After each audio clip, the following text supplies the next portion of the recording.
fantastic in every way. You know, as they were singing, I was thinking about the old adage that wherever you go, there you are. Yes? You haven't heard that before? Some of you have. You're going to hear it a lot today. It reminded me of a joke. I'm going to go ahead and sit down today. I'm just feeling relaxed today, and I want to just be casual, and I want to invite you into my living room and have a little dialogue. So can we talk? Can we talk today? But I was reminded of a joke as they were singing, and it was the guy that was on the abandoned island for years and years and years. He was on the abandoned island all by himself.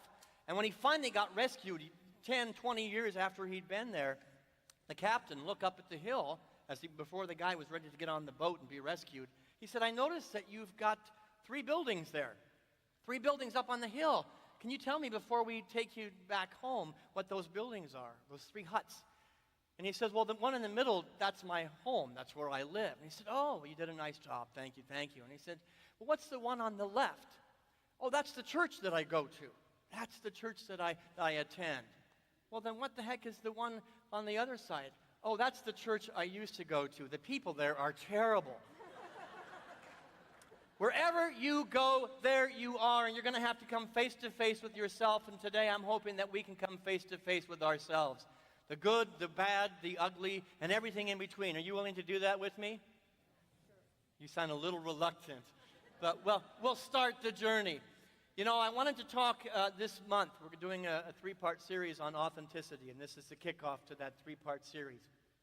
And the reason I wanted to do that is I set up for the World Day of Prayer this year. I always set up an altar, and I like it to be experiential. And one of the altars I created for those who were here was in the back of the room. It looked a little bit like a confessional at the Catholic Church. And perhaps that's what it ended up inadvertently being. But it was an enclosed container with a black curtain in front of it. And when you went in, you sat down, there were mirrors everywhere. There were mirrors everywhere. And at first glance, I was amused and laughing at the reactions of people going in or not going in, and the people coming out, because the reactions were very much the same. They'd pull back the curtain and they go, oh, I can't do that.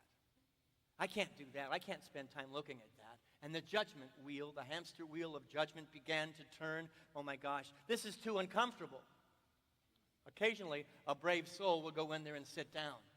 And you could almost hear the groans and moans from that. Oh, you had to look. You could see every square inch of your being if you looked around the mirror. Now, there were affirmations all over these mirrors. You are the face of God. You are beautiful. You are magnificent. Our staff created those affirmations and for you to look at. I don't know if anybody saw the affirmations. Some did. Thank you. There's at least one of us that saw them. But people coming out, and it made me giggle for a minute, and then it almost made me cry. People said, I can't do that again. That was awful. Not quite the reaction I was looking for when I created the altar. That was so uncomfortable. I don't think I could ever do that again, or I feel so bad. And I thought all it was a collection of mirrors. And it made me think that our humanity, we as human beings, are in a place of hiding, and somebody took my papers with all of my notes. I hope that... No. I did bunny ears, but I wouldn't do that. Well, we're just going to have to deal with it, because I'm going to have to get real with you today. Somebody has my notes. Did you see the panic go over my face? Somebody's playing an April Fool's joke on me, I know, but that's okay. It made me think, we're fine. I'll deal with it. You're going to see me raw and real today. But it made me think that our humanity is in a perpetual game of hide and seek. That our humanity is in a place of what feels like a witness protection program, that we're so afraid to look at ourselves or somebody might see us. We're being defined by some kind of shame, some kind of self-consciousness, some kind of embarrassment about who we are, that we can't even go to a booth in a private moment and look at ourselves and go, here I am. I challenged First Service to go home after today's talk and to take off all your clothes and stand in front of the mirror and go, I behold the presence of God. Oh, did you feel the there?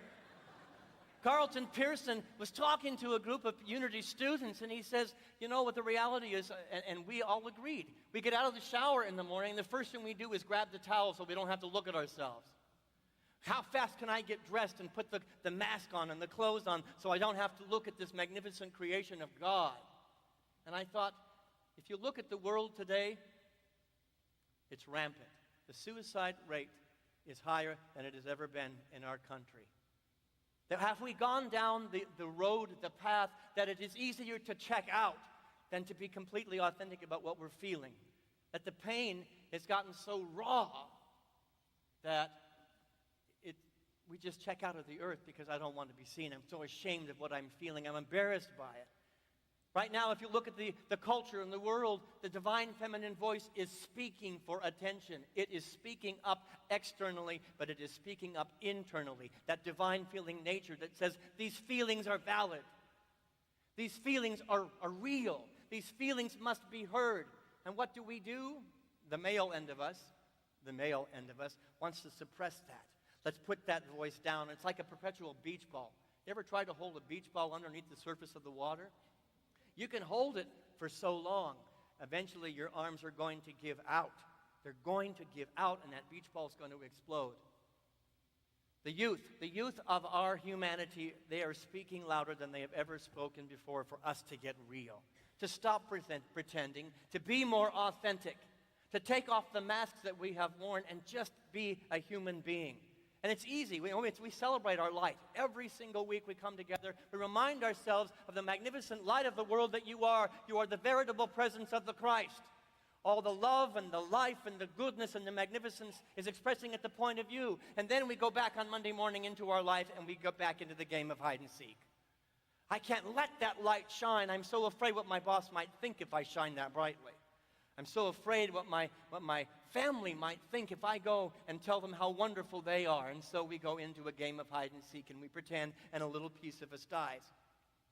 Or a little piece of us that is a gift to humanity gets hidden and never gets exposed, never gets realized, never gets manifested, never gets expressed.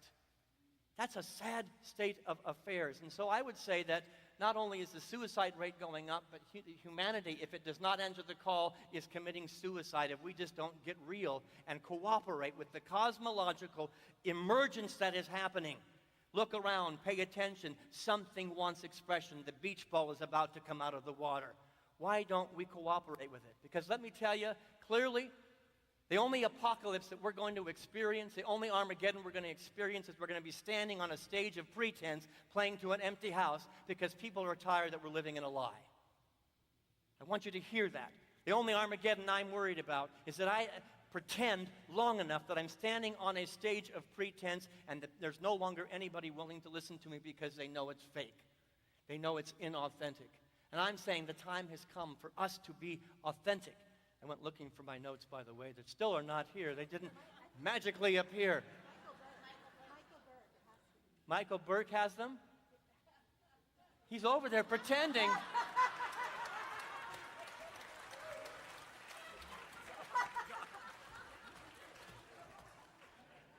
There's a note on here from Michael Burdick that says, "Thanks for the opportunity." The world is showing us a collective dysfunction, and I'm saying it's time for us to start cooperating and examine all the places where we have not been real. The Buddha knew it centuries ago. This is what the Buddha had to say. I invite you to read it with me. Together? 3 things cannot be long hidden: the sun, the moon, and the truth. You may think you're hiding, but truth is going to have its way with you. At the end of the day, truth will be truth, and it's more powerful than your acting. Truth is going to show up. And the people, we have pretty intelligent people walking this planet, they're going to see through your BS. I often share about my friend Cobra. He called himself Cobra because his job on the planet was to cut out the bullshit right away. You got it. Forgive me, Father, if I have sinned. I said bullshit on the platform. Today, I want to get real with you. By the way, I can swear like a drunken sailor sometimes. I won't do that today. But the reality is, I don't need to pretend and use certain words to be who you need me to be. I'm going to be who I am. I'm going to dress the way I want to dress. I'm going to say what I need to say. I'm going to be who I need to be. Today is the first of 3-part series where we're going to talk about authentic relationship, authentic communication, authentic action. And so it's going to happen because our way shower, our master teacher, our elder brother, whatever you want to call him, called us out like I'm calling us out today. He said, you are a city to be set upon a hill, and a city on a hill should be in full light. Why are you hiding? He says, you are a lamp, a light, and that light should light the entire household. Why are you putting it under a bushel? Why are you putting it underneath anything, your human ego that says, I'm ashamed? God doesn't make junk.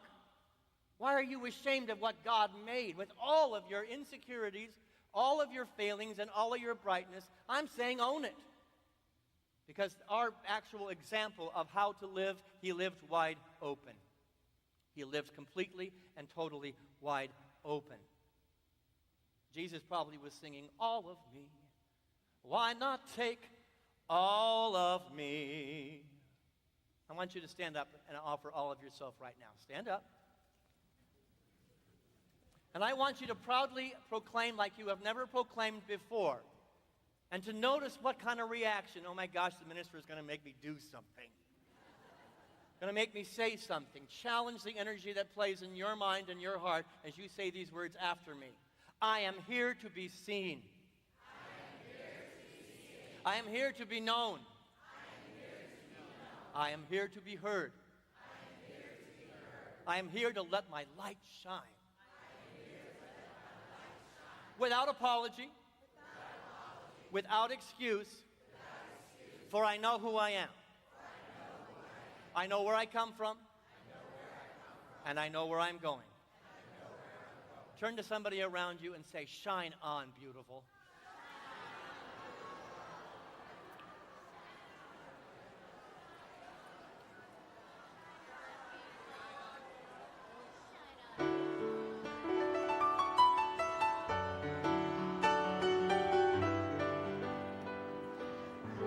All right, have a seat.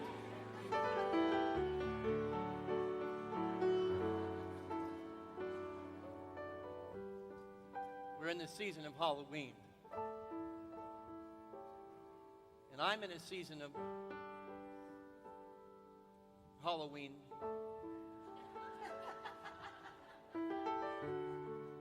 But I don't want to put a mask on. I want us to get so raw, so real, so transparent that there is no need for a mask, that we can trust each other in this beautiful tapestry of creation, that everything that we are can be shown. This is a song we're going to use for meditation, but I wanted to introduce it to you to make sure it was implanted in your heart. Take off the mask. Be who you are.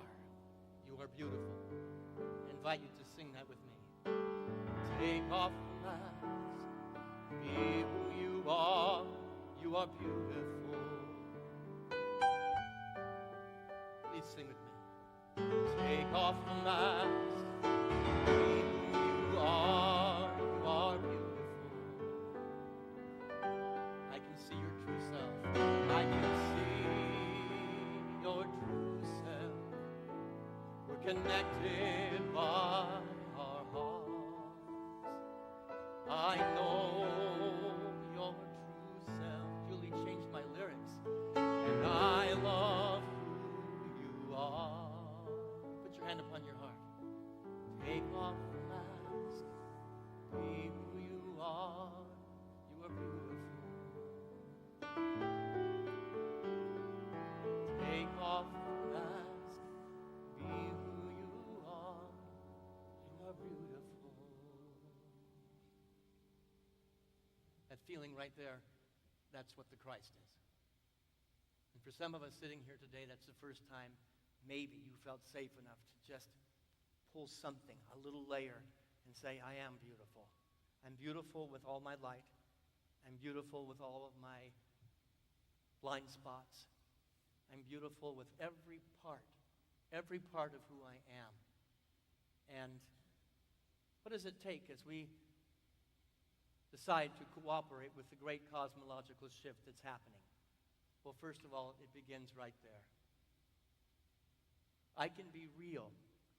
I can allow truth to emerge from within me. And then I will be a part of the great evolutionary process of the divine feminine, the divine youth, and maybe just a small fraction of reducing the suicide rate, because we create an environment where it is safe to be completely authentic, completely real And that person who's making that decision might find a home. Might find a home in your willingness to go, I'm okay, you're okay, I'm screwed up, you're screwed up. Let's find God together. I believe that churches around the country would do a lot more healing work if we could just be that real with each other. It takes self-awareness.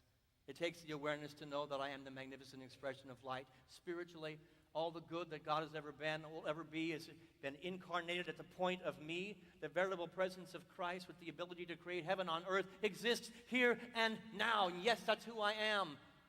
And then I need to be able to stand in front of the mirror and go, there's stuff I don't want to look at as well. There's shame, there's embarrassment, there's fear. And I have to look at where my thoughts, my actions, my feelings, my behaviors, the energy that I'm playing is out of congruity with that Christ essence. And there's nothing wrong with looking at it. And I believe to an extent, and I'm going to call it out just because I feel it, that New Thought has done a disservice. New Thought as we know it has driven a lot of people out of our doors because it's all puppy dogs and rainbows and affirmations, and it's like, there they go, and they don't ever come back. This is a place where you can be rawly you, completely you. It's getting real, and so I want to share a little bit today. A lot of ministers don't do this, but I think if I'm true to my word and what I'm being called to do, I want to get really real with you. And you know what they say, that if you set a topic as a minister, what you're going to talk about, you're going to have to deal with it. And I had to deal with some stuff yesterday. It was quite amusing, but it was quite exposing at the same time. I was asked to be on a panel in Atlanta. I didn't really, the information about what kind of panel it was going to be or what we were going to talk about, they just said, you just come talk about Unity North and the work that you're doing. I said, okay, great. Well, I got to downtown Atlanta. First of all, I'm leaving my comfort zone because I'm going to Buckhead. And the traffic was as bad as it always is in Buckhead, and it was as crowded and loud as it always is, and I'm going to the Atlanta Marietta. I didn't know where that was, but I made my way, thank God for my wife and my GPS unit, because they got me there. And I walk into a room, and there's a whole bunch of people very egotistically talking about how great they are, how wonderful they are. And I said, well, this is interesting. Feels a little bit like a Unity place. I might fit in here. This is going to be good. Oh, you recognize it. And it was supposed to go on at 3:15. I arrived at 2 o'clock and sat there, looking at the program, realizing this program is going to be about 2 hours late. Okay, I noticed some impatience that I tend to have sometimes. And about 5 o'clock, they finally called the panel. I was going to be on a panel. And they introduced the first 4 people on the panel. 4 of the most beautiful, gorgeous women I have ever met in my life. Entrepreneurs, multi-millionaires, all of them under the age of 40, and all of them really well put together. Somehow the interviewer for the panel didn't get the information that I was going to be part of the panel. So there were 4 chairs set up, and I was panelist number 5.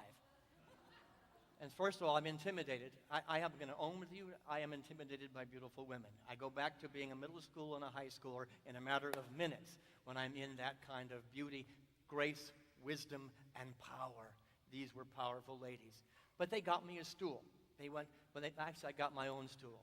Off to the side of the stage, they were all sitting on stools about this big, and the stool I found was about here.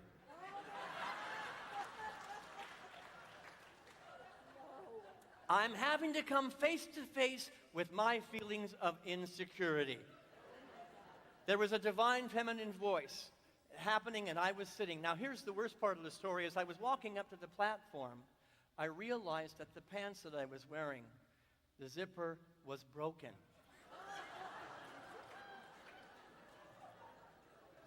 So I'm saying, how am I going to sit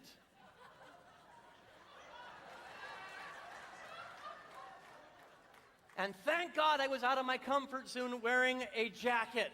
That jacket became my savior in the moment.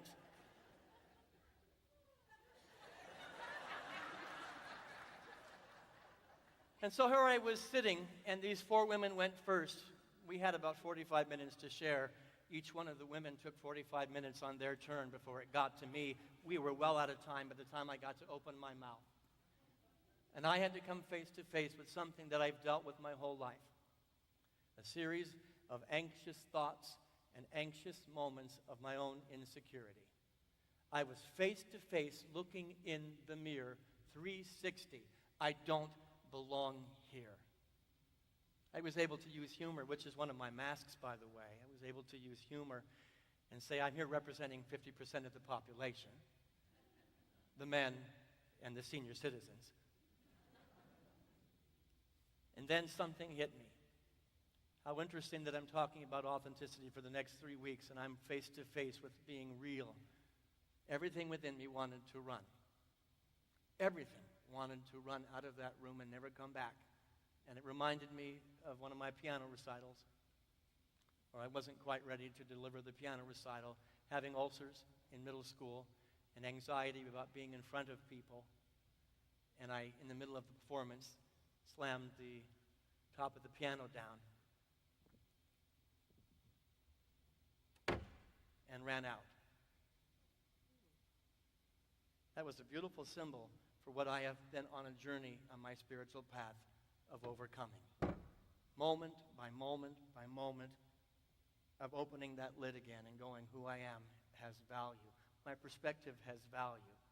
Now, it didn't help that the woman right before me was a magnificent millionaire African-American woman who stood proudly on behalf of all black women everywhere.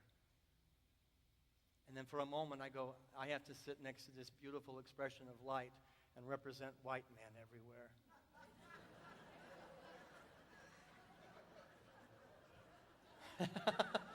Forgive me, for I have sinned.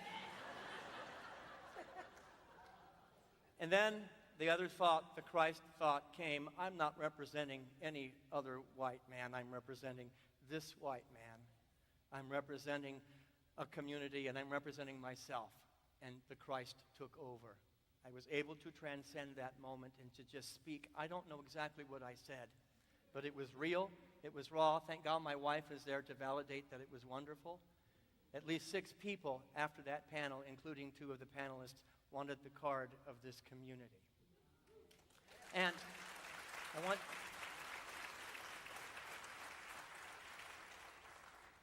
Nobody would have wanted the card had I been playing in my BS. Nobody would have wanted my card if I had run out. Nobody would have been connected to it at an intimate level, at any level, had I just pretended and stayed on a place of pretense and ran away from who I am and what I stand for. It was a beautiful expression, and it felt like about 4 hours. It was probably me speaking for all of 5 minutes. But it was 5 minutes of intimacy that would not have been gotten to had I not come face to face, sitting in the mirror, looking at my crap. And I'm saying this series is going to be about confronting our lightness, our darkness. And I want to own to you as a minister, and the ministers don't usually do this, I'm a bit insecure. And I have spent a good portion of my life as a hungry ghost, as the Buddhists put it. So desperate to have your approval, because I didn't approve of myself. First thing I did when I went back home and exhaled deeply, as I went to the piano at home and I opened up the lid, and I let a little part of me go that was no longer needed, the part that walked away from that recital.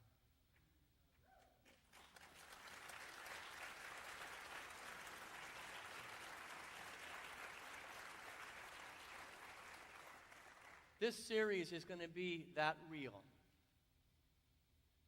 And I want to be real with you. I am a very sensitive human being. My staff, my family, they'll tell you I'm very sensitive. And that sensitivity is not a bad thing unless you become oversensitive.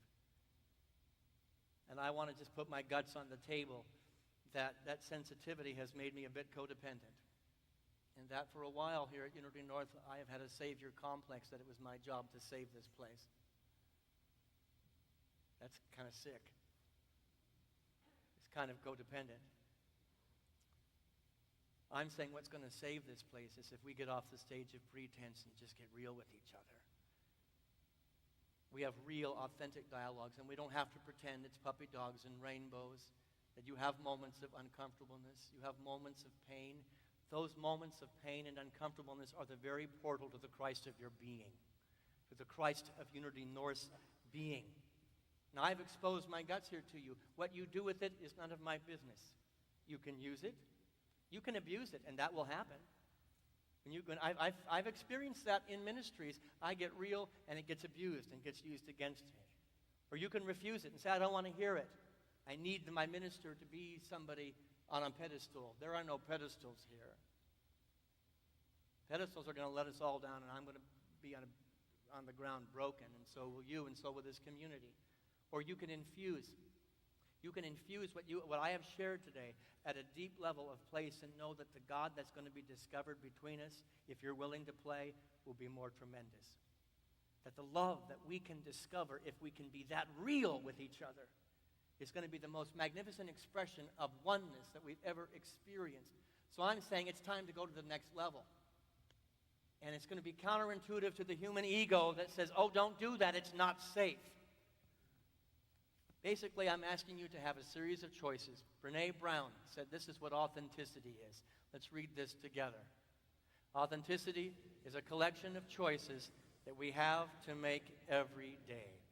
Basically, yesterday at this panel was a series of choices I had to make to be me or to run or to use humor to hide. I didn't do any of it. I'm asking you as a congregation to make some choices to go to the next level. And that's going to take vulnerability. It's going to take humility. But what it's going to take is what somebody told me many years ago is that, Richard, you got to free yourself of the good or bad opinion of anybody. And I'm asking you to join an energy where you are free of the good opinion or the bad opinion of anybody, and you show up as God created you to be, in the light, in the love, in the glory, and in the realization you don't have to run anywhere to get home. You're already home. Wednesday night, in Rapping with the Rev, a question came up. Who does the world need today? Who does the world need today? And we bounced that around, intellectualized it for a long time. At the end of the dialogue on Wednesday night, we went to, that's what the world needs. And then we said, then be it. Stop waiting around for a Messiah, a teacher, a guru to come and to take us to the next level. You are part of the cosmic shift. Push from the underside of the beach ball and say, here I am. I will shine. And that means choice after choice after choice after choice. And when you find yourself hiding, ollie, ollie, oxen free, come out again. I'm willing to be hurt for the sake of authenticity. We as a community and as spiritual seekers need to demonstrate that we will not sacrifice our authenticity for the approval of anybody. And so when you go to work tomorrow morning and this teaching has changed your life, espouse it. Claim it. I see Lina over there. She is a bright, beautiful example of just living her light, and she does not make apology or excuse for what she believes to be true, and she shares it whenever she gets the chance. She's a hero. I want to emulate that. I don't want to walk into an environment, which I did for most of my life. Who do you need me to be? Okay, I'll be this for you. Hold that thought. Who do you need me to be? Okay, let me put this mask on, and let me be that for you. New thought, as I have been living it, is a lie. I don't want to live a lie anymore. And it means I'm going to be willing to be hurt, but I won't be defined by the hurt. I'll be defined by the divine essence of my very soul. It means I will be judged. Thank you, brother. Thank you. You're welcome. But the destination of becoming real is worth every moment of difficulty for the sake of authentic love to be expressed. That's a beautiful, intelligent thinker named Richard Burdick. The destination of becoming real is worth every moment of difficulty for the sake of authentic love to be expressed. One of my favorite childhood books, I'm sure you know it, The Velveteen Rabbit. When a child loves you for a long, long time, not just to play with. See, sometimes in New Thought, we're just playing. Not just to play with, but really, really love you, then you become real. Does it hurt? Asked the rabbit. Sometimes, said the skin horse, for he was always truthful. I hope that we are always truthful with each other, and we cut out the bull right away. When you're real, you don't mind being hurt. Does it happen all at once, like being wound up, he asked, or bit by bit? It doesn't happen all at once, said the skin horse. You become. The spiritual path is about becoming. It takes a long time. That's why it doesn't happen often to people who break easily, who have sharp edges, or have to be carefully kept. I don't know about you, but I don't want to be in a community where we have to carefully keep each other. Or we have edges. Don't touch that edge because I might explode. Generally, by the time you were real, most of your hair has been loved off. And your eyes drop out, and you get loose in the joints and very shabby. By the way, that's a stuffed animal speaking, not a human being.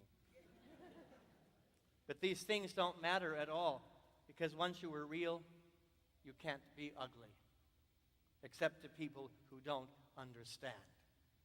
I want to live in an environment with people who understand, who can see beyond the flaws, who can meet me in their flaws and in my flaws and reach across an aisle and go, let's work this through together. It doesn't mean you accept my flaws and don't ever want to change, but we work together to passionately raise the vibration to the Christ awareness that matches the spiritual. Jesus, our master teacher, said in the book of Matthew chapter 5, verse 37, let your yes be your yes, let your no be your no. And he goes on, for whatever is more than these is from the evil one. Now, we in Unity don't have an evil one, although we have a few people that come close. The only evil one we have lives between our ears and says, you have to be ashamed of that part of yourself. You have to be embarrassed by that part of yourself. The only evil one that exists is the one who walks in and looks at yourself in an altar and a mirror and goes, I can't do this, it's too painful. I'm saying, go get out of the shower tomorrow morning and make your yes your yes. This is who I am, this is who I am not. Your no is your no. This is what I believe, and I won't apologize for that. This is what I don't believe. This is how I think. This is how I dress. This is how I sing. This is how I play. This is how I do community. This is how I grow, and this is not how I go. And quit waffling back and forth based upon somebody's opinion in front of you. To stop wiggling for validation, to fit in, to be accepted. If you want to wear red tennis shoes at a church, wear red tennis shoes.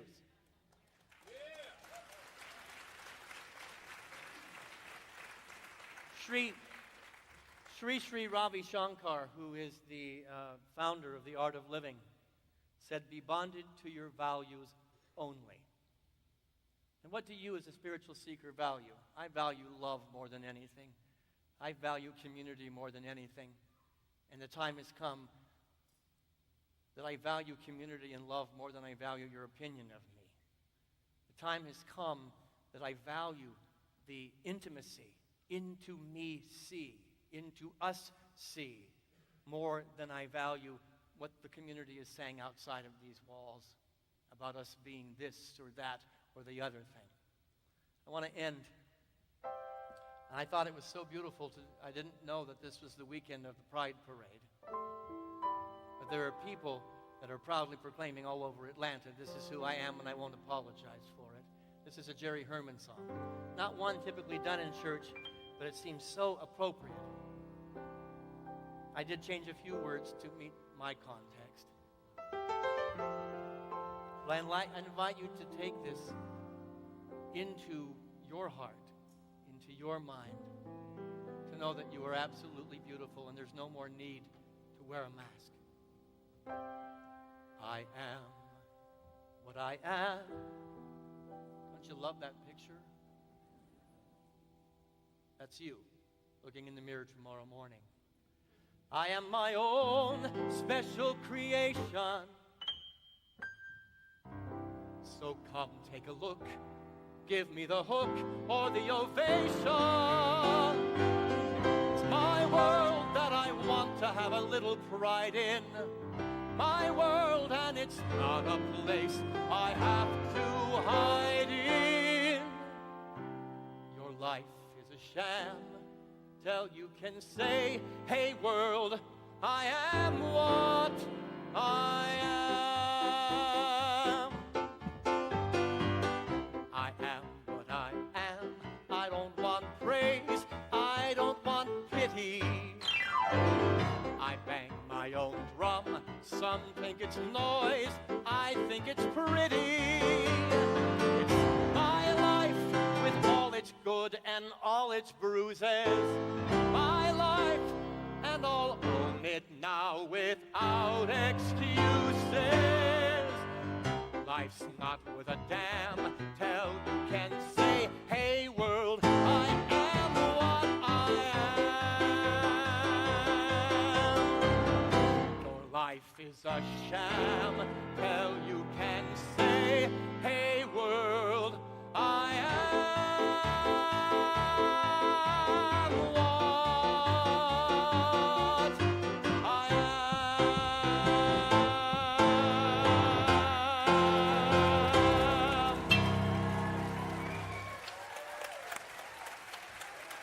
Thank you.